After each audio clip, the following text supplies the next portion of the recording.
Hey everyone, it's Melody. I am here with another coloring process video. So I'm going to be coloring in this little princess image here. She is from this CC Design stamp set. It is the Once Upon stamp set and they're really small. So let me show you. They're really cute and small. They're already cut out. So I like them a lot. We're just going to color her in today with my distress markers. I will go ahead and go over the colors that I'm going to be using today. I've got Festive Berries and Barn Door. That's going to be for her hair. I have Mustard Seed and Squeezed Lemonade. That'll be for little accent pieces for her skin tone. As always, I use a Tattered Rose and a Spun Sugar combo. And then for her dress, I've got some blues here. I've got Broken China, Salty Ocean, and Tumbled Glass. So those will be for her dress. Let's go ahead and get started. I haven't done a coloring video in a really long time, so I hope I'm not terrible at it. We're gonna start with the Tattered Rose. We'll go with skin first.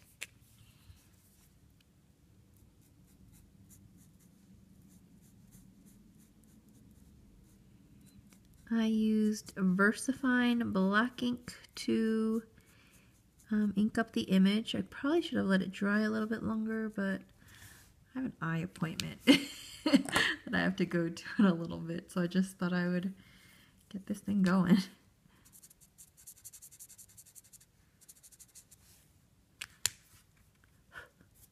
So I always go with kind of the darker shade first. I am going to be using my Faber-Castell water brush today. Let me just make sure that the water's flowing. There we go. So let's blend those colors in a bit now.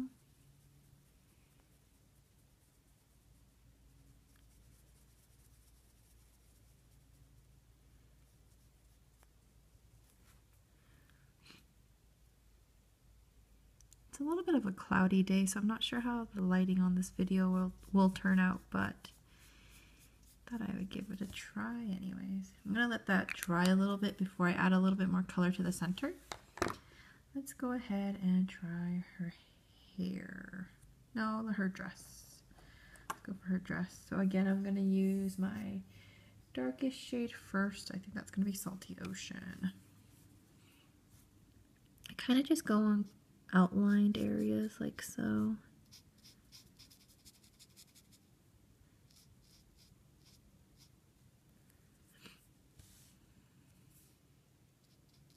Kind of just randomly decide where I'm going to do it. I'm going to go ahead and add in a little bit of the Broken China. Just kind of as a secondary layer. I'm going to add in the Tumbled Glass now to some of the other areas that I didn't really add in any color. Let's try blending that out. Let's see what it looks like.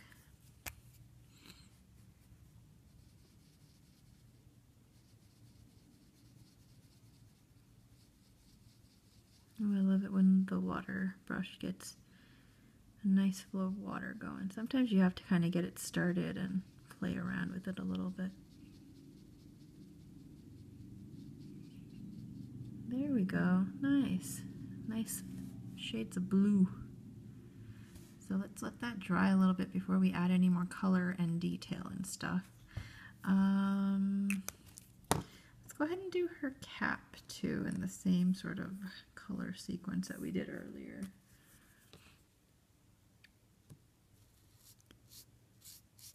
I was originally going to do a coloring video on either a Thanksgiving or a Christmas stamped image that I plan on using for Thanksgiving and on Christmas, obviously. But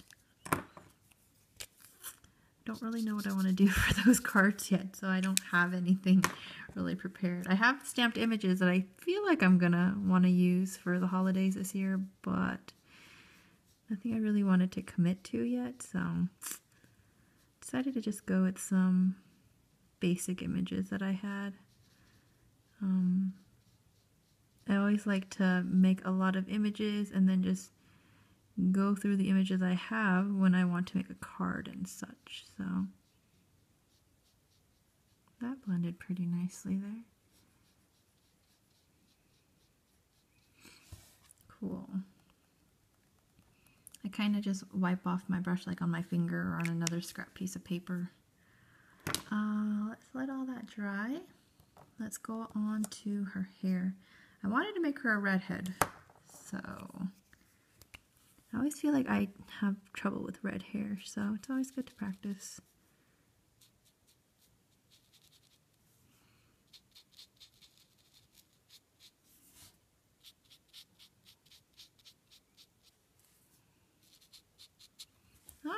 Why not? The line's a little bit there. Let's see if I can fade that out. There we go. A little better.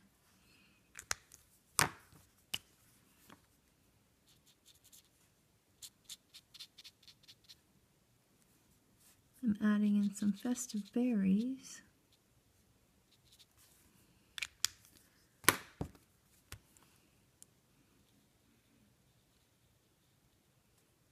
It's nice to have a little space to work with when doing the coloring. I feel like you have more control of how you want like the coloring to go and the shading to go. Because when it's a big area, it's just so much room to cover. And then trying to get all that gradient and that coloring the way you want it to be can kind of get hard. But then again, small space is also hard because you don't have as much room to work with details and stuff. That'll be okay for now. Let's go back to the skin. I'm gonna go with, I think, the Sponge Sugar, not the Tattered Rose. I always have my my color list out in front of me to see how the colors will really actually look. So this sheet of all the colors is always in front of me when I'm doing my coloring, typically anyways. Sometimes I don't, sometimes I get rebellious, but typically it is. Oh, you know what, I do want an extra color to make her cheeks a little rosy. I think some of my colors fell out. But I do want to get my worn lipstick and give her some rosy cheeks. As far as the distress markers go, I do have all the colors except for white. I really like them.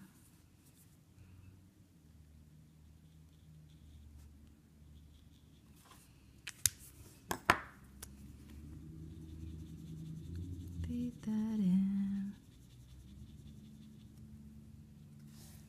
Cute. Okay. We gotta add some detailing to that dress now because it just kind of looks like a big old blue blob. So what I like to do is, it's fairly dry. I'm gonna go in with the Salty Ocean.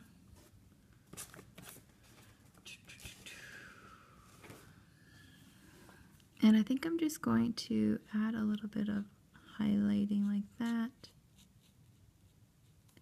A little bit like that. A little bit there. Add these into the highlighting. I might blend that out a little bit though. And then I want to go in with the lightest color once more. Just kind of add some light details like that. Alright, she's got some details now. There we go, that's a little bit better. And then just once over on these harsher lines.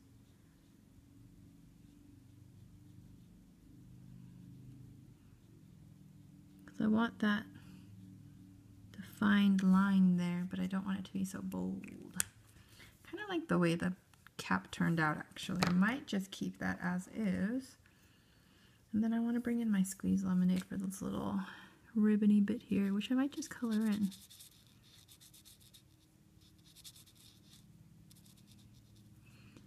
Make these little pearls yellow. So actually, I think that turned out pretty darn cute. So we'll take a look at it a little bit closer. There we go. So that's going to be in our colored image today. I might do the dragon too, I haven't decided yet. If you guys have any questions on distress marker coloring or any of the supplies I use, go ahead and let me know. Thanks so much for watching. I will talk to you later. Bye.